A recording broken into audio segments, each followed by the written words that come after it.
Action होनबानो जाबाय। खुलुमबाय, आंनि मुङा खाम्फाखुंगुर गयारी। दिनै आं हरखाबै बे प्रेस मिटखौ खुंनायनि मेन जाहोनानो जाहैबाय दिनै जोंनि भबानिपुर समस्तियाव जे फैबाय थानाय बाइ इलेक्शन अर्थात उफ्रा बिसायख'थि, बे बिसायख'थियाव आङो सासे इन्डिपेन्डेन्ट केन्डिडेट हिसाबै आङो गेलेनो सिगांबाय। अलरेडि आङो नमिनेशन होबाय। बिनिखायनो आं गासै जोंनि भबानिपुर समस्तिनि गासैखौबो आङो बे प्रेस मिटनि गेजेरजों आं फोरमायहरनो सानदों।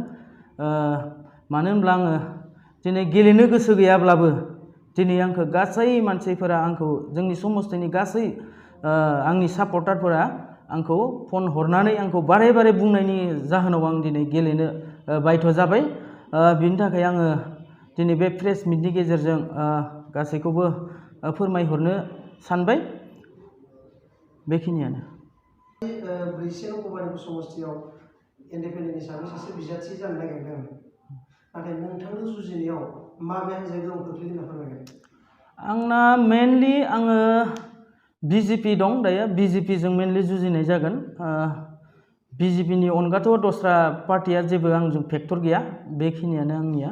आरो गासै रायजो राजाया आंखौ बुंहरदोंखि नोंथाङानो देरहागोन, नोंथाङानो देरहाथारनांगोन, बेनि थाखाय आंखौ दिखांनाय जादों। माने जोंनि भट हिसाबै आंहा दङ, बर' हिसाबै आं एज ए बर' हिसाबै आंनो 25,000 भट, बेखिनिखौ आंहा खाटां जाबाय। अलरेडि आंनाव मेसेज फैदो, टटेलि आंनाव मा होनो भटार लिस्टखौ आं कालेक्सन खालामखादो अलरेडि।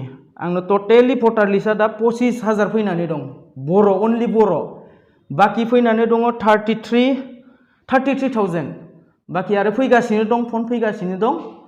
बाखि आरो गाबोननिफ्राय आङो फिल्डआव ओंखारगोन। बेखिनिनि उनाव आङो बेसे भट मोननानै देरहायो बेखौ आं बुंनो हागोन। दा अट'मेटिकलि मा होनो 63,000 जाना दं जोंनि हिसाबाव। आচ্ছা, नोंथांनि रायजो राजाफ्रा मानि थाखाय भट होगोन होनना फोरमायगोन? दा ओरैबायदि जादों बे समस्तियाव बिजेपियानो जा एआइडिएफ, ओरै कंग्रेस, महाजोट आरो मित्रजोट, बे मोननै पार्टि दंमोन। बे बिथांमोनखौ माने ओरैबायदि गाज्रि मोनदों रायजोफोरा। माने दानि पलिटिक्सआ ओरैबायदि माने थगायसुला, बिनि थाखायनो माने निर्दलयखौनो गेलेथारनांगौ होननानै दा रायजो राजा बुंहरदों। आरो माने पलिटिक्सआव थांब्ला ओरै ओमफ्राय ओरै थाङो। दसेनो नों नायदो, दिनै बे अलरेडि देरहाखानाय सासे दंमोन बेयाव, एआइएफडिएफनिफ्राय देरहादोंमोन, महाजोटनिफ्राय।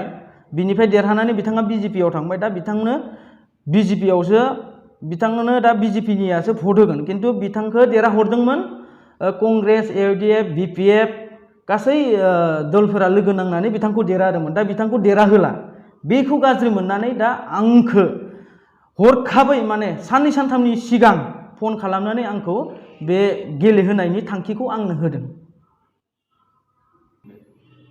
नोंथाङा जुदि गमामायैनो जुदि देरहामारोब्ला रायजोनि जौगानाय खामानि मा मावगोन होनना फोरमायगोन दा? देरहामारोब्ला कुइसन फैया बेवहाय।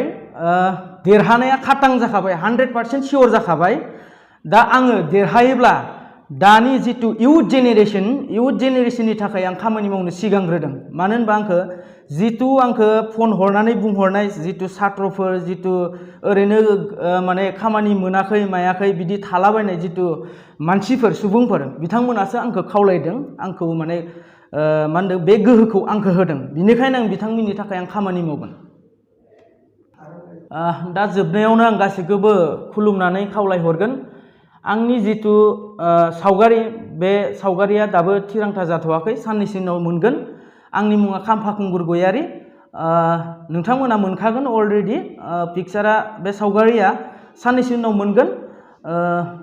दा नोंथांमोना आं जिथु देरहाखानाय केन्डिडेट हिसाबै आङो दा बर्तमान जानानै दं। बिनिखायनो आरो बांसिन भटआव देरहाहोयोब्ला जोबोद मोजां मोनगोन। बिनिखायनो आं गासै रायजो राजाफोरखौ आङो खावलायहरनाय थाबाय। Thank you.